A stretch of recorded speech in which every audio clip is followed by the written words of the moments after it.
जय मसीह की ब्रदर। तो आपने यहाँ पर पूछा है, इब्ते ने अपने बेटी की बलि दी होगी या नहीं।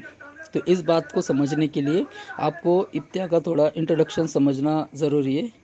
इब्तिया जो वो युद्ध जीतने के लिए निकला था, और उसने यहोवा से ये मन्नत मांगी थी कि जब मैं घर जाऊँ, है ना, अगर मैं युद्ध में जीतूंगा तो जो कोई मेरे घर के बाहर मुझे मिलेगा तो मैं उसकी बलि चढ़ा दूंगा।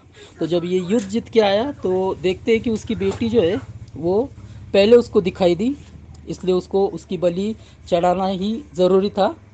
और अगर हम न्यायों 11 का 40 पढ़ते, वहाँ हमको पढ़ने को मिलता है कि जब इब्तिया की बेटी की बलि दी गई तो प्रतिवर्ष सीरिया जो है, इजरायली सीरिया, उसकी याद में ये पर्व मनाती थी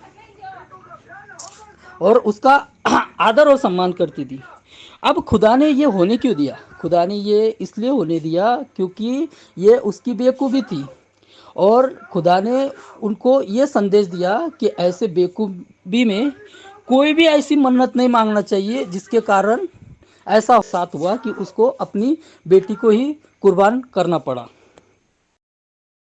यहाँ कुछ लोगों की मान्यता भी है कि खुदा जो है वो इंसानियों की बलि नहीं लेता, इसीलिए इब्तिया ने जो है वो अपनी बेटी की बलि नहीं दी थी, बल्कि इब्तिया ने अपनी बेटी को समर्पित किया था खुदा के लिए। वो जिंदा थी। ऐसे बहुत सारी कहानियाँ लोगों ने बना के रखी है। वो इसलिए क्योंकि लोगों को ये लगता है कि खुदा कैसे एक इंसान की बलि होने देगा।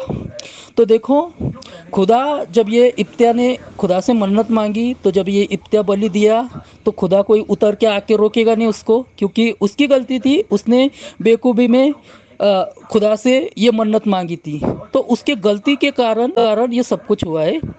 तो खुदा का इसमें मतलब कोई भी अ, हस्तक्षेप नहीं है कि खुदा पे कोई दोष लगा सकते हैं कि कैसे खुदा एक इंसान की बलि एक्सेप्ट कर सकता है बोल के।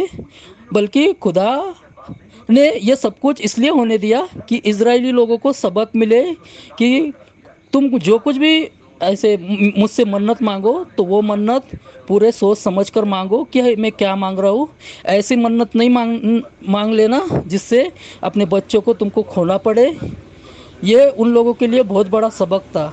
और जहाँ तक मुझे लगता है, मैंने इस चैप्टर को पढ़ा तो उन लोगों को बहुत बड़ा ये सबक मिला होगा इससे। और जब भी ये लोग मन्नत मांगते होंगे तो सोच समझ कर ही ये लोग मन्नत मांगते होंगे, कहीं ऐसा